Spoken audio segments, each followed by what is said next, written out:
Yung nasa kasagsagan ka ng pagiging NBA basketball fan pero wala kang kakayahan na pumunta sa US para makapanood man lang kahit isang laban. Tapos bigla mong nabalitaan na may isang team na pupunta sa Pilipinas na binubuo ng siyam na NBA players at hindi lang basta NBA players, kundi mga naging all-stars, superstars at may ilang mga MVPs. Yan ang nangyari noong July 23 at 24, 2011 sa gitna ng NBA lockout kung saan free ang lahat ng mga NBA players na magsagawa ng mga exhibition game kahit saan. Ang roster ay binubuo lang naman ng Wizards center JaVale McGee, ang 2011 second overall pick Derrick Williams, Sacramento Kings promising star Tyreke Evans, New Orleans Hornets star guard Chris Paul, ang noong 6th Man of the Year OKC guard James Harden at ang kanyang superstar teammate Kevin Durant, ang starting guard ng Los Angeles Lakers na si Derek Fisher, ang reigning MVP that year na si Derrick Rose at ang NBA legend Lakers superstar Kobe Bryant. Pero paano nga ba nangyari ang ganyang kadaming NBA stars noong panahon na yon ay biglang naglaro sa Araneta Coliseum? Well, nangyari ang event during 2011 NBA lockout. So, ano nga ba yung lockout? Kapag naririnig natin ang salitang lockout, madalas iniisip natin na para yung strike. Well, parang ganun nga. Pero ang kaibahan nun sa lockout, kapag strike, ang mga empleyado ang tumitigil sa pagtatrabaho. Kapag lockout naman, ang management o may-ari ng kumpanya ang nagsasara ng operasyon. So, bakit may lockout? Meron kasing kasunduan niyan sa mismong NBA at NBA Players Association. Lahat ng kasunduang yon ay nakalagay sa tinatawag nilang CBA o Collective Bargaining Agreement. Dito nakalagay ang halos lahat ng mahalagang patakaran sa liga mula sa paghahati ng kita ng NBA, salary cap, luxury tax, minimum at maximum na sweldo ng mga manlalaro, haba ng kontrata, free agency rules hanggang sa iba pang benepisyo ng mga players. Hindi ito nire-renew taon-taon, minsan 7 years, 5 years o depende sa napagkasunduan. Kapag malapit nang mag-expire ang kasunduan, syempre magmi-meeting ulit sila, gagawa ulit ng kasunduan o CBA. Pero kapag hindi nagkasundo bago matapos ang bisa ng lumang kasunduan, doon nagsisimula ang isang lockout. Ibig sabihin, pansamantalang isinasara ng mga team owners ang operasyon ng liga habang nagpapatuloy ang negosasyon. Walang training camp, walang free agency, walang trades, ni bawal magkaroon ng communications ang mga players at mga team owners nila kasama na yung mga coaches. Bawal ding pumunta sa mga training facilities at higit sa lahat, walang NBA games hanggat walang bagong kasunduan. At yun mismo ang nangyari sa NBA noong 2011. Noong July 1, 2011, official na nag-lockout ang buong liga. Hindi nagkasundo ang dalawang panig sa hatian ng pera. Sinasabi ng maraming team owners noon na nalulugi na raw sila. Gusto nilang bawasan ang porsyento ng kita na napupunta sa mga players. Pero syempre, hindi pumayag ang mga players.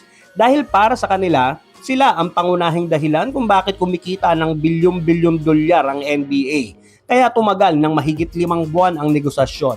Walang kasiguraduhan kung matutuloy pa ba ang NBA season. Pero habang walang NBA, kanya-kanyang racket ang mga players. May mga naghihintay lang kung kailan ulit magsisimula ang season at meron namang ayaw mawala sa kondisyon ng katawan at laro.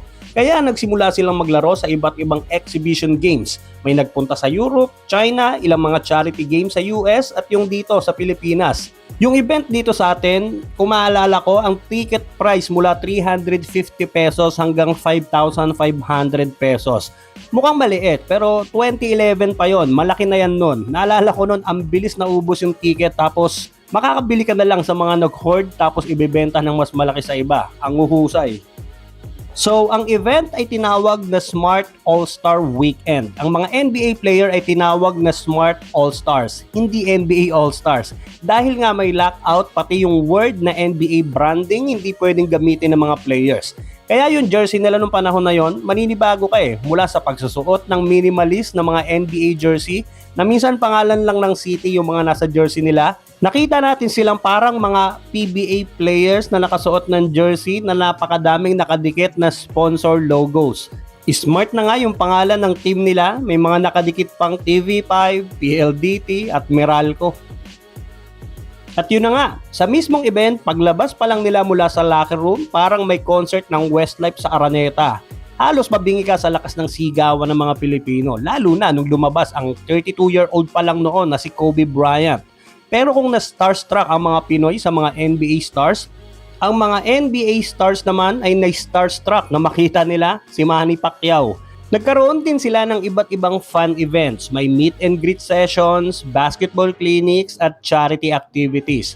Mas lalo nitong pinalapit ang mga manlalaro sa mga Filipino fans. 2 araw ang event o basketball game. Sa unang araw, nakalaban nila ang PBA All-Stars. Sa second day naman, ang Smart Gilas Pilipinas, ang national team ng bansa noon.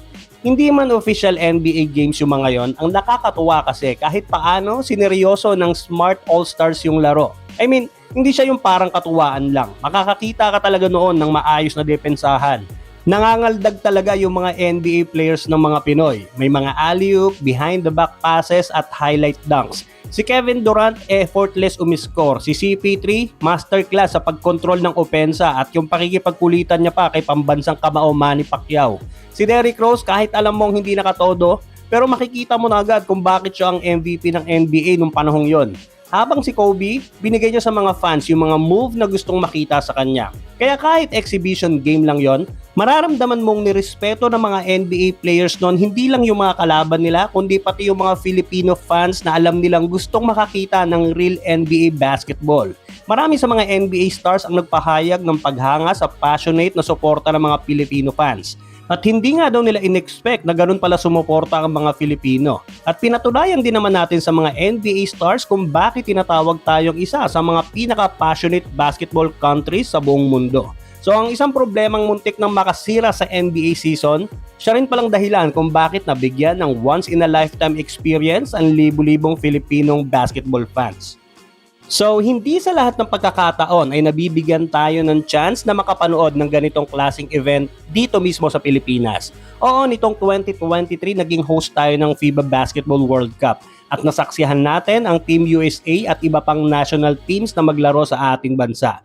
Pero noong 2011 kasi, sobrang parang once in a lifetime pa yun sa amin noon. Pero ikaw, kung mabibigyan ka ng chance makapanood ng live game, sinong NBA player ang gusto mong mapanood sa isang seryosong laro? Comment ka naman sa baba, paki-like and share naman ang video at baka naman, paki-subscribe na din ang ating channel para sa mga susunod pang NBA kwentuhan.